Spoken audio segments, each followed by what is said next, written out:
try to get out of the busy area to find you some spots off the beaten path. And we found a few in Cleveland's upper area near Case Western Reserve. It is about a 10-minute ride from downtown. The first gem, and we do mean gem, is L'Albatros, a French brasserie set in an old carriage house. This deserves a segment all on its own. We were enthralled with so much here. That is right. Everything we ordered was so true French brasserie, and we really had a hard time deciding what to get. We did start with some cocktails, though. This is jalapeno business. It's Cachaca 51, muddled limes, jalapenos, and simple syrup. And Cachaca 51 is a popular rum made in Brazil from sugarcane juice. And it delivers like nobody's business. It's earthy and gritty, but it has a refreshing quality to it as well. Yeah, you could drink this all year round. Oh, that is so true. And then this is L'Albatros number 2. Get ready. It's Hennessy, chartreuse, absinthe spray, fennel gastrique, mint, lemon, and tonic. What a perfect sophisticated winter cocktail. It's their signature drink, and talk about refined with great licorice layers from the chartreuse, absinthe, and fennel. Oh, if you are a licorice or fennel fan, you have got to get this. Plus, the fennel on the top is really pretty. Then a quintessentially French appetizer made of braised leeks with Dijon mustard sauce. Braising the leeks makes them so sweet and buttery, and the Dijon mustard is just the right accompaniment of tanginess and spice. Now, while I am on a gluten-free diet, the bread is worth mentioning and eating, especially with the olive oil, fleur de sel, and Dijon mustard. And then this decadence, a cassoulet. Rich, steamy, and full of the flavors of France from beginning to end. We were so enamored with it, we just left the camera running. So our undercover operative filled us in. And the cuisine is just so authentic French. Yes, thank you. It is a French brasserie, so our menu never changes.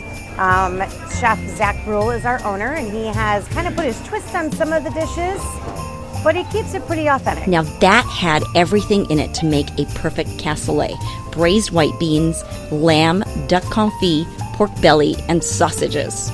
Perfect comfort food. And what more could you want? Well, how about a refreshing luncheon salad to finish the meal?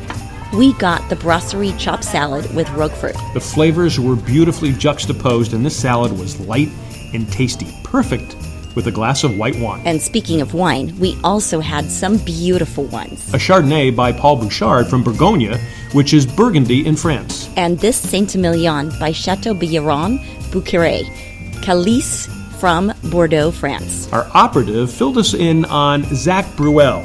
He's the chef phenom and restaurateur who started L'Albatros. Zach Brule is our owner. He's been in the restaurant business for over 30 years. He kind of took a little break for a minute, and then he opened up, starting with Parallax 11 years ago, into L'Albatros about 9 years ago, Table 45, Canado, Cowl and Hubbard, Alley Cat, Dynamite in Uptown, Dynamite in Playhouse Square.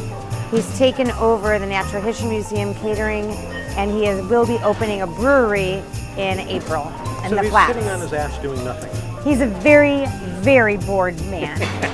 He's slightly nutty, but he keeps us all on our toes. He's actually the one that works the most out of anybody.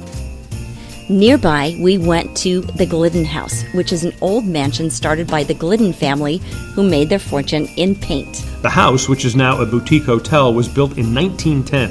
It has a fireplace that came from France and might be 2 centuries old. You can even stay here, and it is worth just dropping in for a drink. Well, then we came back downtown to hit another Michael Symon spot. Michael literally owns this town with great restaurants, and Lola's is one of the best. Oh, that is so true. So you have to start with cocktails. The bartenders are as friendly as their drink-making skills. We had the grapefruit ginger gimlet with grapefruit, lime, ginger-infused vodka, and ruby red grapefruit juice served on the rocks. Refreshing with a nice bite of ginger, and then the citrus from the lime and grapefruit made for one invigorating cocktail. Next, the OMG, and it's as good as it sounds. That's right. It's Grey Goose L'Orange vodka with Saint Germain, vanilla-infused simple syrup, and fresh lemon. It is a wow, all right. Now, we also tried the citrus chili margarita with tequila, chili water, orange, and lemon, and the gin and juice made with watershed gin and blood orange bitters. Both of those lived up to the standard that had already been set by our wonderful and skilled bartenders, Rob and David. Their attention to detail really made the night for us, and now we needed some food to go with all these tasty drinks. We went for the Lolita Brussels sprouts. These are remarkable.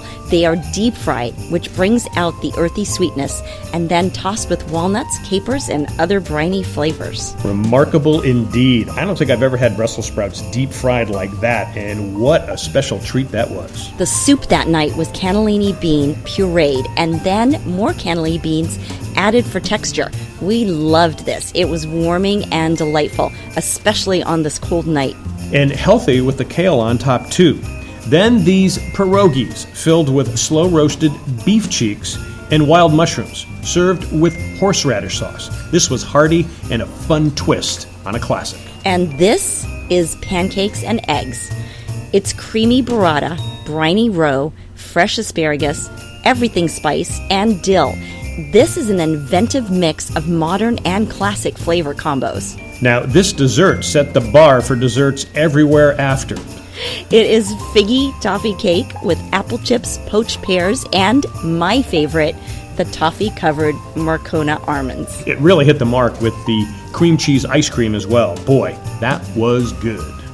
From inventive cocktails to fresh food to elegant decor, Michael Symon delivers on creativity, flavors with a modern spin, and all-around yummy goodness at Lola.